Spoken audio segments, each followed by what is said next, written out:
most of us kind of find our way. We're all actors, and we kind of consider voice acting just one more type of job that we can get, But most of us started on stage because that's what's available when you're a kid, like the community theater, stuff like that. And I did a little bit of film when I was younger. And we for me personally, I just kind of found voice acting because it was there. I knew somebody that was like, hey, you act, you want to try this? I like your voice. And I was like, okay. And, that's the shortest version of that story I've ever told. But it was the thing. And suddenly, I got more work and suddenly that was what I was doing. And so now I'm like, okay, cool. So I think most of us think of ourselves as actors who happen to be known because of the voice work we do, which is awesome. We love it. It's a great gig. But now I find I really prefer voice acting because I think most of us get into this because we want to explore different roles, different facets of our personalities. We don't want to have to wear pants. But if you do on-camera acting, less so on stage, so there's an element of this on stage.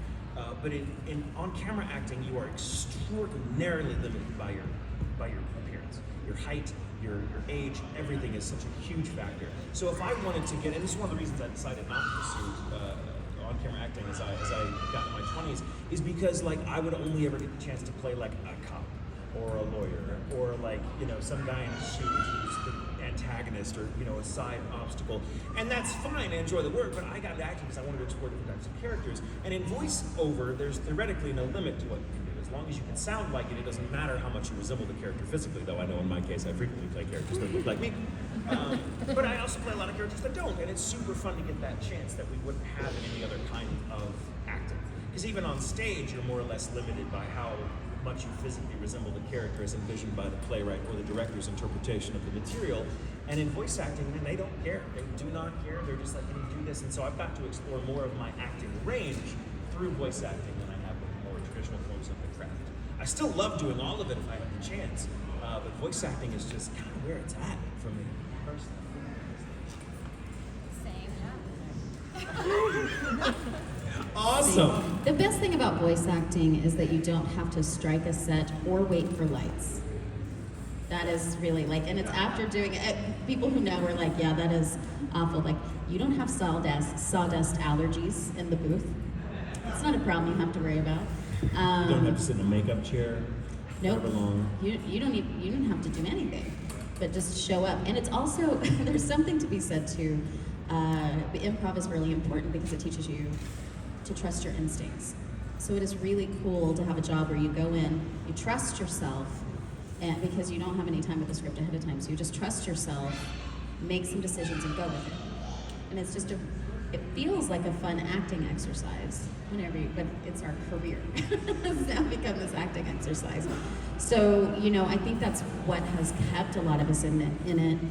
And then the door is open for directing, for writing, for things like that have taken us, in different directions as well. It was extremely accessible when we first started too. It's funny because all of us have on-camera training, all of us have done on-camera, all of us have stage training, all of us have done stage work as well. And so it's just another form of acting for us. But just to kind of echo what everyone has said so far, I cannot stress how efficient voice acting is in terms of time compared with those other two forms of acting, stage and on camera. No other form of acting can you walk into your booth at home, record for 15, 20 minutes, half an hour, if you're doing pickups or something, and walk out, and that's the gig. That's the whole gig. It's nice. It's really nice. Well, and with voice acting also, with things like stage not so much, but film definitely. If you have a principal role in a feature-length film, that's your job. That's it for however many months or weeks or years in some cases. Because that requires all of your time, whether you're training for it, whether you're actually physically on set. Whereas with voice acting, we can be working on 15 different projects at a time if we want to, or if that's what our workload is like that particular season. So yeah, I like not being limited. It's really nice to have one thing that you can just throw all of yourself into. I mean, that has that checks its own set of boxes, but for voiceover, I like being able, it's the variety. I can work on, I'm working on this show where I'm playing this very demure, sweet, kind, whatever girl, and then I'm a crazy psycho in this one, or so it's like it's not only like what Michael was saying about the range, and we're not held back by the way we look or how tall we are or whatever. It's also I can play a lot of these characters all at the same time, which is really fun, and then that keeps it fresh and interesting. Let's go this side of the room. You would like in the third row. You got like a floral pattern on. Yeah. You guys have a favorite line from MJ that you guys like to say a lot? And if so, can you do it in your voices? Favorite line? Can you do it in our voice? From My Hero. From My Hero. From My Hero. Yeah. So I was like, favorite line? Oh, I can't say that out loud. I'll go last.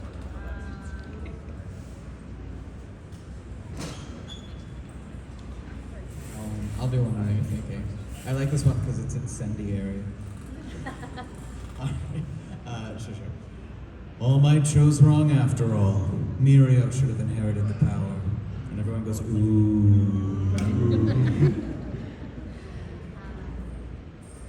My favorite thing that I've ever said in the booth has got to be Tanya going, "A punch to the scrotum is unforgivable!" I want the t-shirt. Oh my gosh, this was, I can't remember if she says this in the anime. She definitely says it in Once Justice, the video game, but it's like, I remember you from the Calgary Games at the Sports Festival. You totally told me your weak point then, but it was, no, I forgot that too.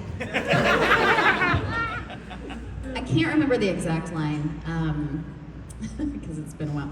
But recently, when she's teaching them marketing and she's talking to Todoroki, and he just doesn't get it, and she's like, "Oh, you're pretty though." I love that one. All right, let's see. You in the front row. You've got the black jumpsuit on. Sorry, You're the Totoro. pretty. Sorry. You're so pretty. Sorry, it's Sunday. What would it be like if Sebastian, Ida, and Kyoya were all in a room together? Chaos, utter chaos. First of all, they would never be in a room together. They just wouldn't be. You would not let that happen. I would not let that happen. Was it Kyoya and Sebastian? They'd end up as friends. And Ida would just be running, screaming out of there as fast as possible. Like, he'd be anxious they were friends. He was, oh my god, what's going on with you guys? Yeah, I don't know. That's a tall order.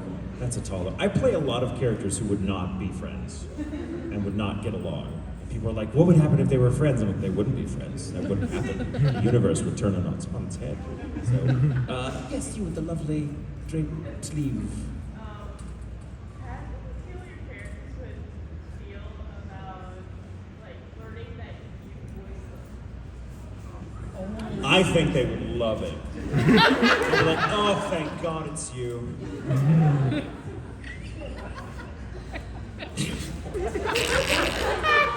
Man, see, now I'm just thinking about like our characters coming up to us and being like, it's like nothing's coming out. It's like we're voicing What do them. they sound like? And then they're like, it's like this horrifying realization. Is it a tweet? Maybe it's a tweet. Maybe they're tweeting their feelings about us. Okay. Yeah. I don't know. I think Hatsume would think my vocal cords were like another form of like one of her babies. They'd be like, oh, is that your baby? I feel like Tenya would grade me. He would definitely be like, B minus. B minus. Talk faster. Yeah, I haven't thought about that before, but yeah, I hope they would like us. I hope they would be like, do better. Do better. I feel like not everybody. In my own voice, hearing myself say do better. Not I would be underwhelmed as he is with like everything. What are you doing? What do you like? I think Mount Lady might be like, you kind of sound like the villain, and I kind of love that. Yeah. Yes. That's how she. Mount Lady would be like, oh, I sound sexy. Oh. Mount Lady would be like, oh my god, I sound like Samantha from Sex and the City, and I'd be like, yes, you do. Okay, and I think next to the Todoroki there was a question. Yeah. Okay. I was gonna ask, do you relate to your characters? Any of them that you voice? Or do you really relate to any? Any character ever? Yeah, I mean, not to. It's kind of the job, as an actor, you have to connect with your character in some way, even because I mean, real talk, you guys. Like we're all adults. We've been in this industry for many of us, over a decade, sometimes 20 years or more, and we frequently have to be in shows that we are not the target audience for, right? Now, My Hero, I love My Hero, and we are absolutely the target audience for that. But there are plenty of shows like, but this is for a younger crowd. That this is not going to hit me the way it will hit someone who's in high school, junior high, or something. But we still have the job. Our job is to breathe as much life into that show as we can, into that character, and so it's our job to connect. And we connect by finding what relates, and that's the thing. Like that's one of the beautiful things about acting, is that kind of, if you're doing it right, I feel it teaches you how to relate to anybody. And your job is now to just be true to what you think that relationship looks like, and then hope the writer agrees with you. But yeah, so I think we come away from just even the smaller roles. Sometimes a role we spend very little time on because they maybe just come in and have one scene that has a fun moment, or that makes a huge impact. But you walk away and you remember it. Like that was me. That was part of me. I look at every character I've ever played. However different their voice may be, or their accent, or whatever. It's really just me in a different story. Because I think depending on the story you're in and the situation you're in, it's like outside pressures bring different facets of yourself to the surface. And frequently it's parts of yourself that don't drive, that aren't the ones that kind of people associate with who you are. And so getting to be like, oh, this is what would happen if I was in this situation, this is what would come up, and this is how I would sound, this is how I'd react. Is really interesting and really fun, because that's kind of what acting is. You're getting to live these really intense experiences from kind of a safe distance, in a way, And so yeah, I think it's our job to relate to every character. Or it's also a really fun job, and if we didn't enjoy it or relate, man, we'd be in the wrong. There's too many people that would kill to get to do this job, and if I was stooping to do it, what a dick I'd be. I mean, it's, you know what I mean? It's such a fun job to get to connect with people, and for you to give the audience someone to connect to in a way. It's one of the best jobs in the world. We have a weird idiosyncratic soundtrack. But yeah, but thank you. Yeah. What are you, Brandon? You pick something. Oh, I picked someone? Oh. You were so fast. I choose you. Have you ever been in shows that are more long running, or shows that kind of have one season? So would you rather play since my parents have gone on for so long, would you rather do a character for that long? We'd rather get paid. The question was, do we like more long form stuff like My Hero that's been going on for years, or like more shorter stuff? I mean, our bank account loves the long running stuff. Right. But frequently, just because a show is really long doesn't mean that we're in it that much. I mean, where's Zeta been for 3 years? Just saying, besides in the background screaming. But so it just depends. It's really fun. In this, we don't often get to be with characters for very long in this business. I mean, anime is all about, hey, that one season that never gets a second season. Cough, cough, Oron. Cough, cough, panty and stocking. Yeah. Oh, yeah. So it's always That one fun to get hurts to more, right? continue doing stuff.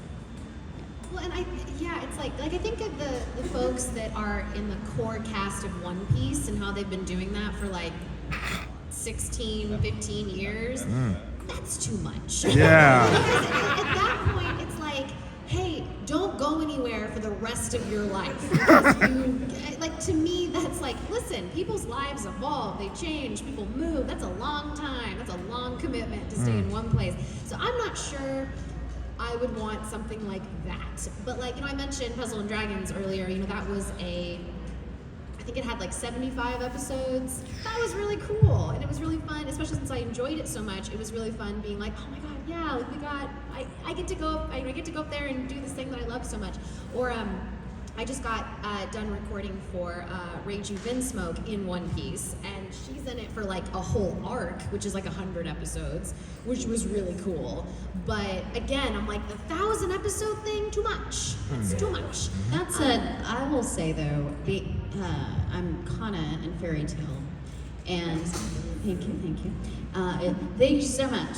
I just love her. She's the best. So when that ended, she had been a part of my life for harder to over a let go of the decade, characters right? being So recorded. that was a very weird, it was just done, and it was over, and she was no longer something that I was going to experience. And that was, it took me back a little bit. That's the first time I feel like you're sad to see characters go, but when you have them for that long, it was like a loss I had not expected. You get attached to them. They're like friends that you see. I don't know how to describe it, but you go in for session and like Black Clover, 150 episodes of recording Finral, and he's my boy. He's me, right? Like, because we're all professional relators. We're paid to relate to these characters, to embody them, to be them. We are them when we're recording them, and so you get attached to them as your friends many of these times, and so. It feels nice to go in and see how they're doing, see what they're going through. Are they okay? And then when we wrap a show, it's this very strange feeling of loss. And then that over a decade, like that was what was weird. Is like over like for half my career, I've been voicing this character. It's wild. And then now I'm not. But maybe there will be more. I don't know. I hear rumors. I would love I to. had a different experience with Fairy Tale because I'm Magnologia, and he shows up like early on. It was and then like amazing. 10 years go by, and like finally he gets more to do because he's not like discussed. But that's interesting. It's always fun to come back and interesting to come back to a character that you've been away from for a little while. Like with Black Butler, that happens. You know, it's like, oh, we're gonna do a season, and 4 years later we'll do a movie and a different season. So it's like he's like, where am I in life now? You know, yeah, it's really cool. But yeah. So we have about a little less than 10 minutes left, I believe. So what I'd like to do is a lightning round. This is really more a challenge to myself than to you. But we're gonna do this, like try to ask questions we can all answer quickly. So ask a quick question, like try to just belt it out. And then we'll try to go. And Yeah, we have to answer. we have to answer as fast as possible as well. So yes. Try to get. So hold your hand up if you have a question. Yeah, hold your hand up. Keep it up. Keep it up. Okay, And so- we can just move left to right or left to right. I love it. Yes. Okay. So we'll start. Yes, go. Who would you like to fight in My Hero Academia? Like personally, like fight. Stain. Lightning round. My turn. It's a Bakugo. I feel like I should say midnight. I'm a lover, not a fighter. Anyway. Wah, Okay, wah. good one. You mentioned like when the series ends, like, is it any different when a character like dies? Yeah. It's It's like there's sad. serious grief. You're like, oh my god, there goes Unless- my work, but also I love this character. And they're Unless gone. they get a cool death scene, then that's really fun. It's like, oh yeah, we're gonna go out with a bang. Yes. But also sad. Quick lighting. Sorry, I know, but I play Erwin, and when he died, spoilers. Yes. Like I haven't watched a single episode since then. And it's not because I'm mad at the show. It's because I feel like if he doesn't get to know it, I don't get to know it, and that's how I process it. So I have no idea what's in the basement. I have no idea what became. I don't know who they chose. Nothing, and I refuse for a long time yet to watch it because that's how I grieve for him. Yes. Okay. Yes. You. Besides Erwin, who was your favorite character? Or really any of you? Another voice Erwin. Favorite AOC character? Favorite AOC character? Oh God. The horses. Horses. We love the horses. I love Hanji. The wall that's doing its best to protect everybody and is just not doing a good job. Slay. It's almost like walls aren't the answer.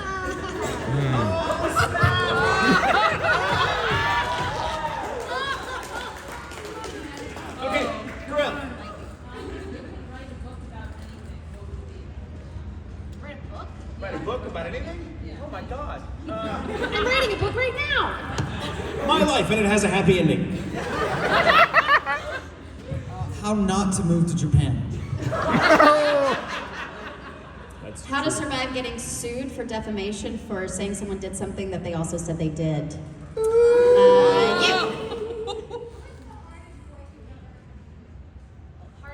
Hardest voice. Gyutaro and Demon Slayer.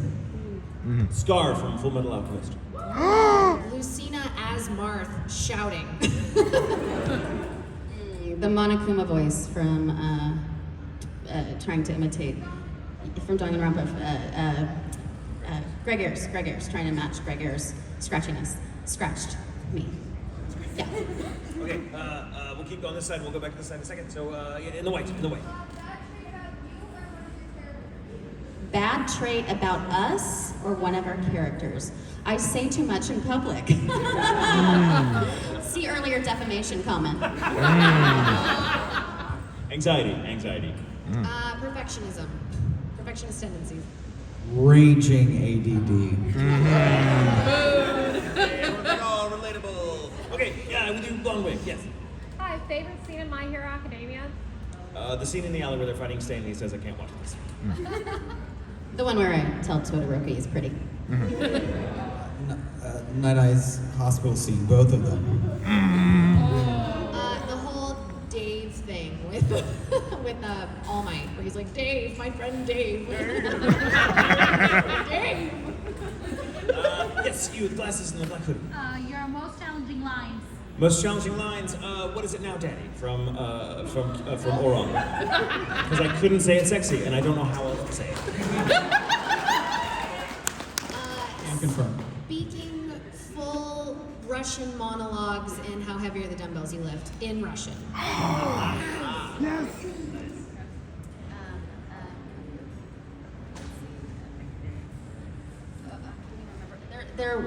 There's a show, Black Cat. I played Rinslet Walker, and she had to talk a very high-tech things that I didn't know how to say, and that was just challenging getting the sounds out of my face right. Yeah. The 15-second scream in Demon Slayer when Gyutara and Uzui are fighting. Okay, yes. For the first review, I'm sorry. Favorite lines from Hitalia? I'm curious. That's all I remember. That's my favorite answer of anything ever.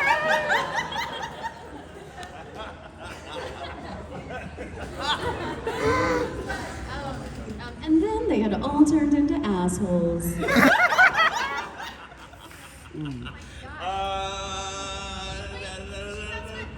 don't think I have one. No, my character says the same thing. It's just, who are you? Over and over and over again. Yeah, you nailed it.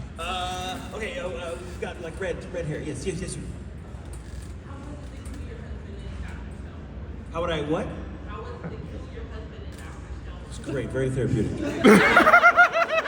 Everyone should kill their spouse at least once. That's really good. I got to kill Brandon too. No, I killed your whole family. That's fine. It's like your origin story, I think. I'll tell you later. But I texted They're you gonna from the fight booth, and now. I'm like, I'm getting to murder your whole family right now. Okay. Yes. Now you've got the blue mask on.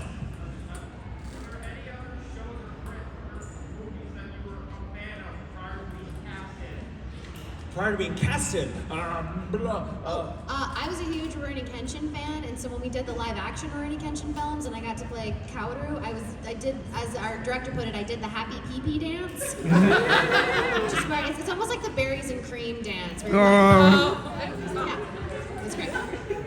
what's the show that you were a fan of before you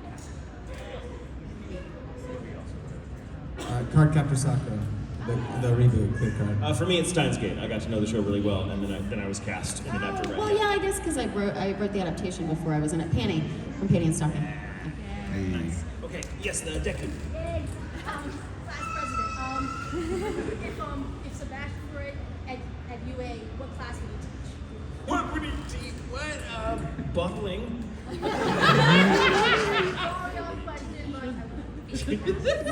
Feeding cats. Yeah. How to deal with brats. How to deal with rich trust fund brats that can't tie their own shoes. Same difference. Okay. Yes, the rainbow sleeve again.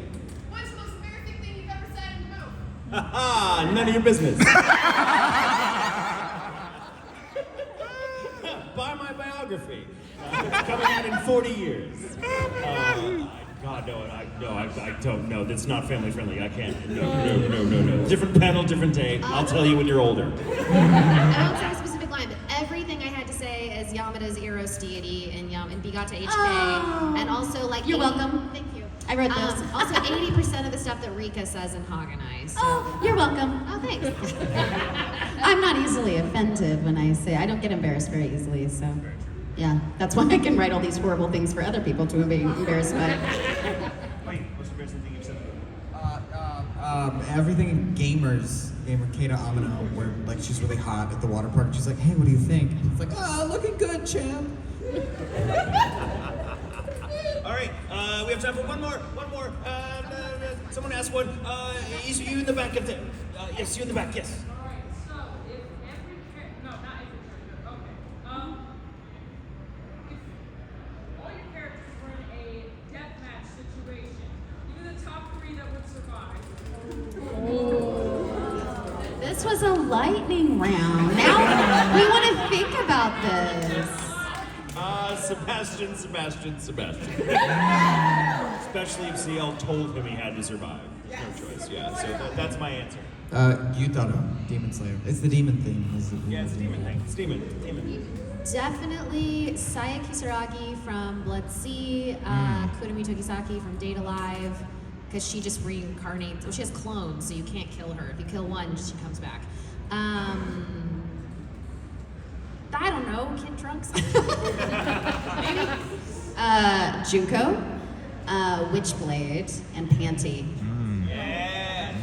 Nice. You had The music at the end. No. Guys, thank you so much for great. coming. Appreciate you. I have to leave here in half an hour, so I'm only going to be at my table for about 15 minutes. If you wanted to get something, just FYI. Yes. Yeah. Thank you guys. You've been awesome.